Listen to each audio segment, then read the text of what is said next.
S'il y a un journal qui a alerté ses lecteurs sur le mystère Armstrong et qui a mis en doute la véracité des victoires de ce champion cycliste, c'est l'Express. Il l'a fait en courant même des risques judiciaires. S'il y a un journal qui a interrogé le cyclisme pour savoir si ce sport n'était pas profondément contaminé par le dopage, c'est l'Express. Cela nous a valu des échanges avec vous sur Internet, avec aussi les acteurs de la profession du cyclisme. Des échanges vifs qui sont restés heureusement courtois. Et bien entendu, le monde n'est jamais ni tout noir ni tout blanc. Il n'y a pas d'un côté les héros et de l'autre les Armstrong. Il y a simplement un sport, et le cyclisme n'est pas le seul, en permanence tenté par le dopage. Tenté par le dopage parce que le dopage, c'est le chemin le plus court vers la performance, et que la performance, c'est le chemin le plus court vers l'argent. Faut-il pour autant sortir l'argent du spectacle sportif et retourner à une espèce d'amateurisme? On a vu avec les anciennes républiques communistes que l'amateurisme ne protégeait pas du dopage. Au contraire, quand on ne met plus d'argent, on met de la gloriole ou de la politique. Et là encore, la corruption est la plus rapide. Non, que faut-il faire? Tout simplement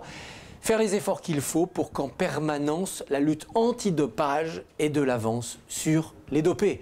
Qu'on ne laisse pas le monopole de l'innovation à ceux qui trichent, qu'on donne les moyens à ceux qui font la police dans le sport d'être plus performants que ceux qui sont tentés, sportifs et médecins, par la triche. Et puis il faut surtout faire de la prévention. Expliquer aux enfants que courir après une étoile, courir après une médaille, c'est formidable. Mais que si on doit y laisser son honneur et sa santé, ça ne vaut rien. Ça s'appelle de la prévention, ça s'appelle de l'éducation. Ça commence dans les familles, car c'est souvent par les parents que vient le culte de la performance. Et le culte de la performance, c'est parfois le culte de la tricherie.